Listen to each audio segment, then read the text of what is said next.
Tinukoy ng administrasyon ni Donald Trump ang pangunahing banta sa foreign policy ng Estados Unidos. Hindi ito Russia o China, kundi ang demokratikong pamahalaan ng mga bansang Europeo. Inilathala na ni Trump ang estratehiya ng pambansang seguridad ng United States, kaya halos tumayo ang balahibo ng mga Europeo.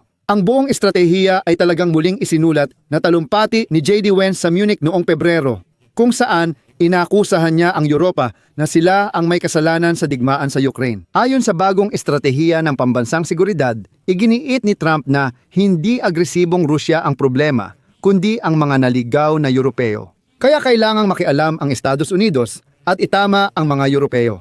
Halimbawa, sa isa sa mga bahagi ng tatlong pahinang dokumento, nakasaad na dahil sa digmaan ng Rusya sa Ukraine, labis na humina ang ugnayan ng mga Europeo sa Russian Federation na ikinagulat ng mga Amerikano. Kaya naman, ayon sa CP, ang pamamahala sa ugnayan ng Europa sa Russian Federation ay mangangailangan ng diplomatikong pakikialam ng Amerika upang maibalik ang estratehikong katatagan sa kontinente ng Eurasia at maiwasan ang hidwaan sa pagitan ng Russian Federation at mga bansang Europeo. Diretsahan ng sinasabi ni Trump na pupunta kami at pipilitin kayong makipagkaibigan sa mga hindi malilinis na Ruso. Dito, pumapayag si Trump na itigil ang pagpapalawak ng agham panghabang buhay. At sa estratehiya, sinasabi ni Trump na may hindi makatotohanang inaasahan ang mga Europeo tungkol sa digmaan ng Russia laban sa Ukraine. Kaya't tungkulin ng Estados Unidos na pumunta at ipaliwanag sa mga Europeo na mas mabuting isuko ang Ukraine. Kasabay nito, tuluyang ire-reorient ni Trump ang pulisiya ng Estados Unidos patungo sa Latin America laban sa migrasyon at laban sa mga drug cartel. Ayon sa estratehiya, may ganap na karapatan ang China at Rusya na magpatupad ng kaayusan sa kanilang mga kalapit bansa. Ang pangalan ko ay Alexei Petsi. Talakayin natin ang paksang ito ng sabay-sabay. Pero bago tayo magsimula, hinihiling ko na mag-subscribe kayo sa YouTube channel na ito, mag-like, mag-iwan ng kahit anong komento sa episode na ito at mag-subscribe din sa aking Telegram channel na Petsi News. Makikita ang link sa description ng video, doon rin kami agad naglalathala ng balita kapag may bagong impormasyon. Kung nais ninyong suportahan ang operasyon ng YouTube channel na ito, maaari kayong mag-donate o mag-subscribe sa sponsorship gamit ang mga link at detalye sa video description. Nandyan lahat ng detalye, bank account, PayPal, Patreon, Buy Me Coffee at crypto wallet. Lubos akong nagpapasalamat sa anumang suporta mula sa inyo.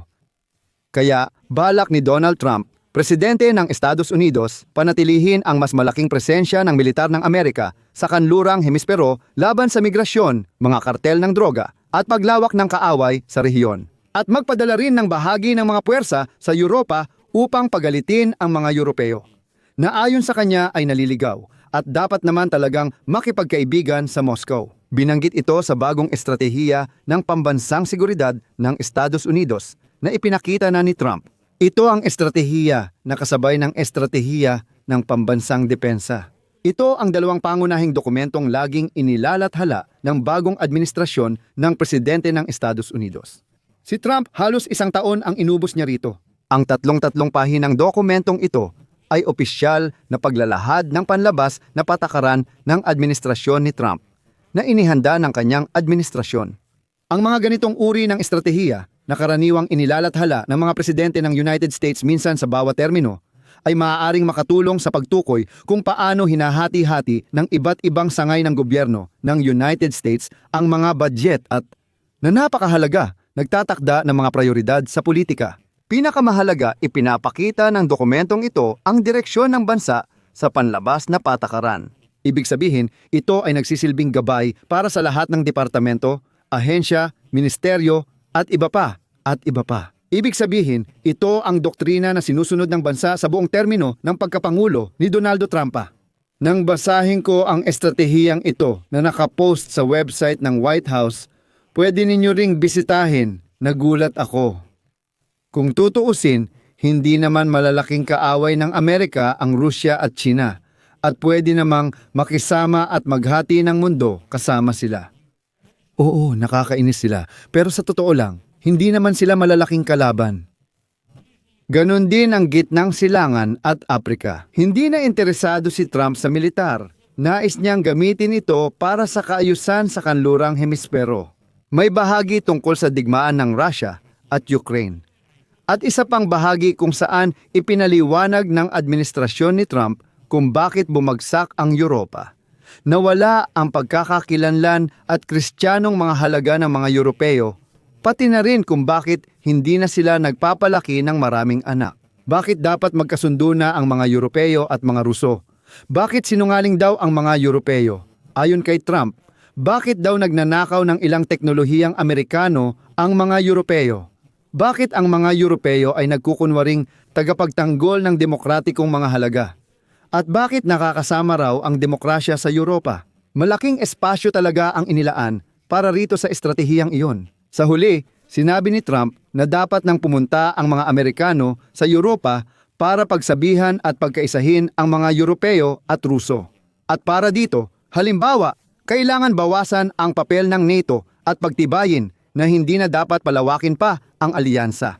Pero pag-usapan natin ang lahat ng ito ng sunod-sunod. Sa estratehiya ni Donald Trump sa pambansang seguridad, binibigyang diin ang kanlurang hemispero bilang pangunahing usapin sa pagtatanggol ng teritoryo ng Estados Unidos. Ayon sa CP, ang seguridad ng hangganan ang pinakamahalagang bahagi ng pambansang seguridad at may palihim na pagbanggit sa pagtatangka ng Tsina na impluwensyahan ang likod bahay ng Amerika. Dagdag pa, ayon sa CP, dapat manguna ang Estados Unidos sa kanlurang hemispero bilang mga kondisyon ng seguridad at kasaganaan na nagbibigay daan sa atin na kumpiyansang ipahayag ang sarili sa rehiyon saan man at kailanman kailangan. Ang kondisyon ng ating mga alyansa at pagtulong ay dapat nakabatay sa pagtigil ng mapanirang ugnayan at panlabas na impluensya mula pagkontrol ng pasilidad militar, daungan, mahahalagang infrastruktura, hanggang pagkuha ng estratehikong ari-arian sa malawak na kahulugan. Lahat ay lohikal.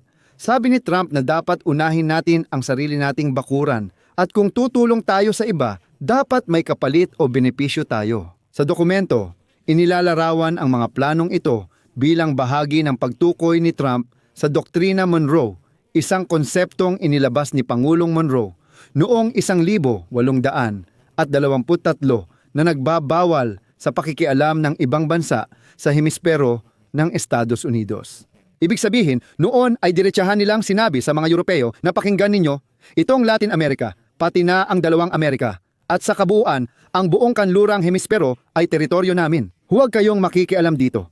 Kapag nakialam kayo, mapapahamak kayo. Ayan. Sa bagong estratehiya ng pambansang seguridad, sinasabi na kailangang gumawa ng mahirap na desisyon ang Estados Unidos sa pandaigdigang larangan.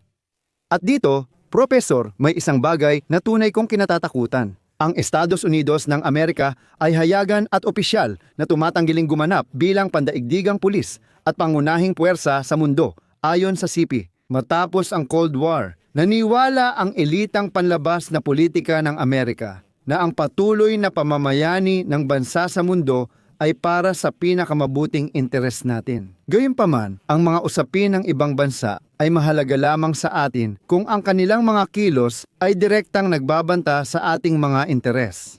Sa kabuuan, ang dokumento ay tumutugma sa maraming hakbang na ginawa ni Trump sa panahon ng kanyang ikalawang termino, pati na rin sa mga prioridad ng ilan sa kanyang mga tagapayo. Kasama rito ang pagpapakalat ng mas maraming puwersang militar ng Estados Unidos sa kanlurang hemispero, pagpapatupad ng maraming hakbang para mabawasan ang migrasyon papuntang Amerika, pagtulong sa pagpapalakas ng industrial na base sa Estados Unidos, at pagsusulong ng tinatawag na kanluraning pagkakakilanlan, kabilang na sa Europa. At dito tayo napupunta sa pinakakawili-wili at hindi inaasahan dahil inaatake ni Trump ang Europa at sinasabi niyang nawala na ng Europa ang sarili nitong pagkakakilanlan. At hindi lang iyon, sa pambansang estratehiya ng seguridad, binabanggit ang tinatawag na tradisyonal na mga halaga na kung minsan ay konektado sa mga karapatang Kristiyano. At sinasabi na ang administrasyon ay nagsusumikap na, ayon sa kanilang sinabi, ibalik at palakasin ang espiritual at kultural na kalusugan ng Amerika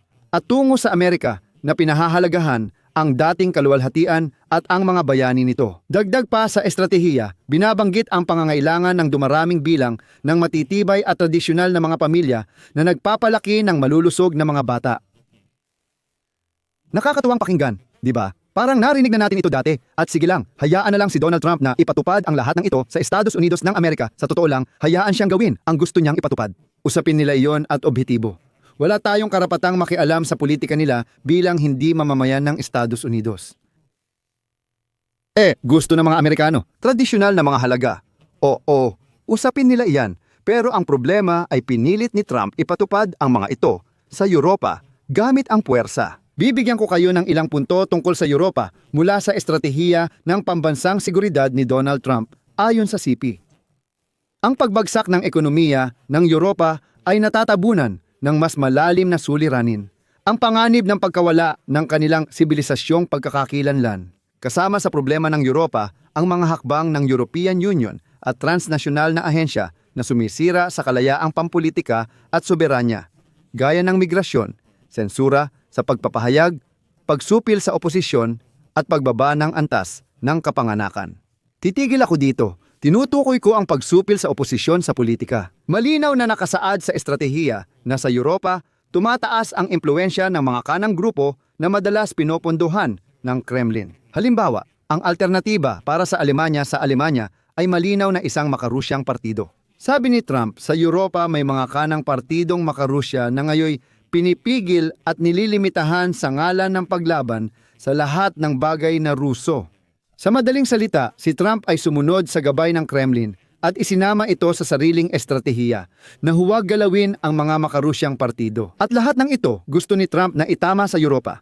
Pero pagkatapos nito, si Trump ay nagsusulat sa kanyang estratehiya ng isang CP. Bilang resulta ng digmaang Ruso sa Ukraine, ang ugnayan ng Europa sa Russian Federation ay labis na humina. Parang ang tanong, bakit nga ba? Oo, totoo. Ano nga ba ang nangyari? At pagkatapos, tuloy ang CP. At maraming Europeo ang itinuturing ang Rusya bilang isang eksistensyal na banta, nagtataka rin siya. Sabi ni Trump, paano nangyari yon? Bakit nga ba masama ang relasyon ng mga Europeo sa mga hindi malilinis na Ruso? At bakit nila itinuturing na banta ang mga ito? Susunod ay CP. Ang pamamahala ng relasyon ng Europa sa Federasyon ng Rusya ay mangangailangan ng diplomatikong pakikilahok ng Amerika upang maibalik ang estratehikong katatagan sa kontinente ng Eurasia at maiwasan ang hidwaan sa pagitan ng Rusya at mga bansang Europeo.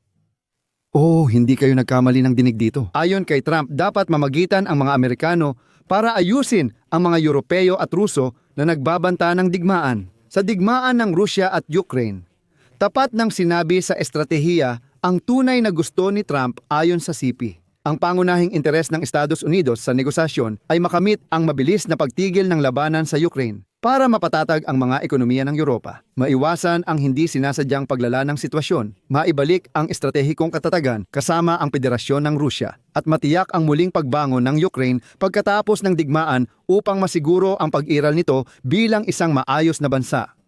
Kahit nakakalungkot pakinggan, gaya ng narinig ninyo, hindi sinasabi na dapat manatiling malaya at soberano ang Ukraine. Ano ang naging pundasyon ng naunang doktrina ng pambansang seguridad noong panahon ni Joe Biden? Halimbawa, ngunit muling binigyang diin na kailangan makipagkasundo sa mga Ruso.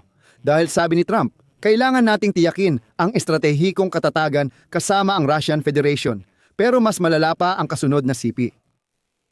Nasa gitna ng maraming kontradiksyon ang administrasyon ni Trump laban sa mga opisyal ng Europa. Dala ang di makatotohanang inaasahan sa digmaan sa Ukraine. Batay sa mga hindi matatag na gobyerno ng minorya, marami sa kanila ang niyuyurakan ang mga pangunahing prinsipyo ng demokrasya upang supilin ang oposisyon. Karamihan sa mga Europeo ay nais ng kapayapaan, pero hindi ito makikita sa mga pulisya dahil sinisira ng kanilang gobyerno ang demokratikong proseso. Ang Amerikanong diplomasya ay dapat magsulong ng tunay na demokrasya, kalayaan sa pagpapahayag, at matatag na paninindigan sa natatanging pagkakakilanlan at kasaysayan ng mga bansang Europeo. Ang layunin natin ay tulungan ang Europa na itama ang kanilang landas. Nais nating makipagtulungan sa mga nagkakaisang bansa upang maibalik ang kanilang dating kadakilaan. Subukan niyong tulungan ang mga hindi pa naliligo na Ruso at itama sila. Sa estratehiyang ito, malinaw na ipinapakita ni Trump kung sino siya at kanino siya panig. Sa puntong ito, talagang nabigla ako. Diretsahang sinabi ni Trump na parang nawawalang tupa ang mga Europeo, pero tutulungan sila ng Amerika na itama ang landas. Kung di handa ang Europa sa ganitong pagbabago, titigil na lang kami sa pagprotekta sa kanila. May susunod pa akong episode tungkol dito. Ayon sa nabanggit, nakasaad sa estratehiya ni Trump ang mga prioridad ng patakarang Europeo ng Estados Unidos. Narito ang CP. Ibalik ang katatagan sa loob ng Europa at ang estratehikong katatagan kasama ang Federasyon ng Rusya. Tiyakin ang isang Europang nakatayo sa sariling paa na may pananagutan sa sarili nitong depensa nang walang dominasyon ng mga kalaban. Palaganapin ang paglaban ng Europa sa kasalukuyang direksyon. Buksan ang pamilihan ng Europa para sa produktong at serbisyong Amerikano at tiyaking patas ang pagtrato sa mga manggagawa at negosyo ng Amerika. Bumuo ng malulusog na bansa sa gitna, silangan at timog Europa sa pamamagitan ng mga ugnayang pangkalakalan, pagbebenta ng armas, lipunan, kultural at edukasyonal na pagpapalitan. Tapusin at pigilan ang pananaw sa NATO bilang isang alyansang patuloy na lumalawak. Hikayatin ang Europa na kumilos laban. Sunod ay puro pagkabigla na lang. Labis na merkantilismo, pagnanakaw ng teknolohiya, cyber espionage, at iba pang iligal na gawaing pang-ekonomiya, wakas ng sipi. Lahat ng ito ay nakasaad tungkol sa Europa sa National Security Strategy ni Donald Trump. Wala na akong masabi. Diretsahang sinabi ni Trump na itigil na ang NATO at huwag palawakin. Pakinggan mo, nag-aalala ang mga Ruso at ayaw nila, kaya huwag na nating ituloy. Sinisipan ni Trump ang Europa, nagulat ako dahil umano sa pagiging makasarili, pagnanakaw ng teknolohiya at cyber espionage, hindi ang China kundi mismong Europa. Parang surreal to. Paalala lang, kamakailan, tumanggi si Trump magparusa sa Ministry of Nationality, National Security ng China na sangkot sa cyber espionage laban sa mga opisyal ng Amerika. Pero sabi ni Trump, sandali lang, huwag munang makipag-away sa Chino dahil may kasunduan tayo sa kalakalan at balak ko pang pumunta sa Beijing ngayong Abril. Bigla niyang sinabi, nagnanakaw ng impormasyon at teknolohiya ang mga makasariling Europeo sa atin. Sabi ng administrasyon ni Trump, ire-rebalance nila ang ugnayang pang-ekonomiya ng Amerika at China. Bibigyan ng prioridad ang pagkakapantay-pantay at katarungan para maibalik ang kalayaan ng ekonomiya ng Amerika. Ayon sa estratehiya, gusto ng Estados Unidos na maiwasan ang digmaan sa Indo-Pacific na tumutukoy sa tumitinding tensyon sa rehiyon, lalo na sa pagitan ng China at mga kaalyado nitong Hapon at Pilipinas. At nakasulat din dito, sabi nga, paninindigan namin ang matagal na naming pulisya sa Taiwan, na ibig sabihin hindi sinusuportahan ng Estados Unidos ang anumang isang panig na pagbabago sa status quo sa Taiwan Strait. Bagaman sa huli, idagdag ko na lang tungkol sa Europa, may isa pang kawili-wiling talata dito sa estratehiyang ito. Kung tungkol naman sa Europa, may bahagi ng katotohanan sa estratehiya ni Trump, ang tanong lang ay kung paano niya ito ginamit. CP.